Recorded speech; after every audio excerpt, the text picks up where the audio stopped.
Hey, so this past weekend was Star City Games Regionals, and I came in 10th place out of 168 people, and I loved my deck list. So we're going to talk about it a little bit, and hopefully you love it too. So if you've been living underneath a rock, I'm someone that likes fetch lands in my Storm list. It's not a huge deal. I believe that you take less damage, you have better mana, and all around it helps you, especially helps with my board plan with pieces of the puzzle because you thin lands out of your deck. So let's get to it. I like 8 creatures. I believe in the current modern meta game, you want to be fast. You want to be really fast because people aren't playing these dirty mid-range decks anymore. Every deck in the format has an aggressive game plan, and they stick to it. So you want to be doing the same. So that's the reason you won't see any cards like Remand or Substantiate in my deck list. I believe that you just want to play a bear turn 2 and kill him turn 3, and my deck list is optimized to do that, which is why you'll see Noxious Revival again. So typically people play Noxious Revival so they can Gifts and Given for a creature. That's not really why this deck list is playing it. It's playing it because it opens up 2 mana win lines.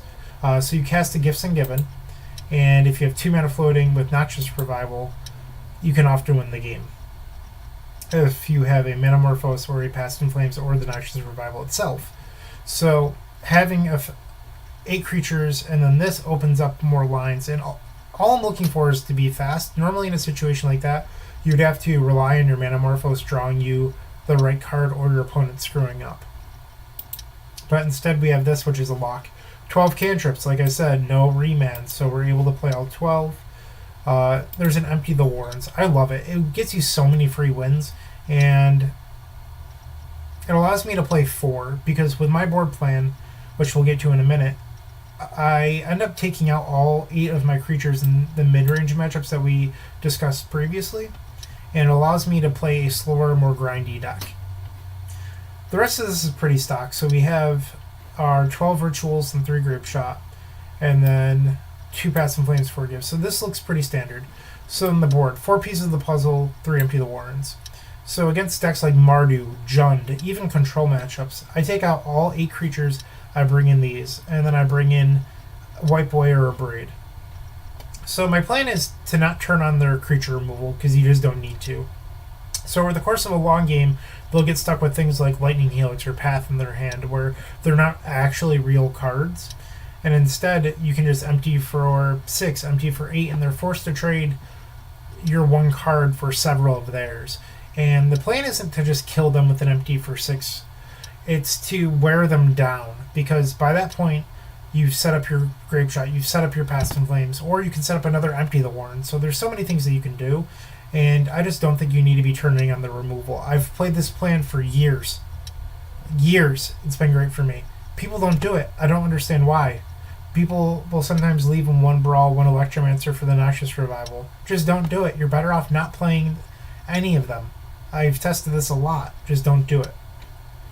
So, Surgical Extraction. This is something that's a little atypical.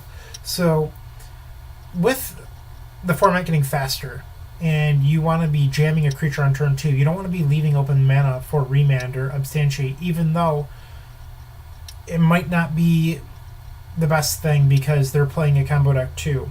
So what Surgical allows you to do is have interaction that's free, that doesn't cause you to stop moving forward with your game plan. So you can play a creature on turn 2 and still be protected against a deck like Ironworks or Dredge or Dredgevine. And even somewhat against the Phoenix decks. Like I've tried a couple Surgical against the Phoenix decks. I've had mixed results.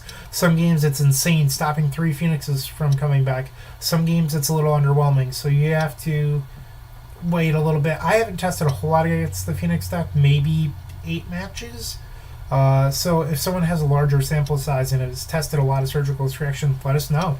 I mean, I've brought in 2 and I've brought in 3. I think 2 is probably better than 3 because you don't always want to draw it. But it's not bad. Like I mentioned, pieces of the puzzle, fetch lands, they thin these basics out of your deck, which means that you're more likely to hit, especially when you're boarding on all your creatures. All I want to do is maximize my copies of pieces of the puzzle. Dismember. You have 8 creatures, which means that you can cast Dismember for free. So this works against humans or hate bears, or the real reason we're playing it is spirits, because sometimes they'll play a Spell Queller and then play a what is it called? The Spirit Phantom, the one that gives all their creatures +1/+3. Dismember, or it's something like that. I don't know. But Dismember allows you to kill their Spellcaller through it, and that's what we want. Where Lightning Bolt doesn't. And then we have our pretty standard Echoing Truth, Wipe Away, Double Abrade. You'll notice there's no Lightning Bolt. I've been pretty low on it. It's not good against spirits. Against humans and burn, it's fine. Like, it's hard to argue that. And against Grixis Death Shadow, Grixis Death Shadow, it's not bad.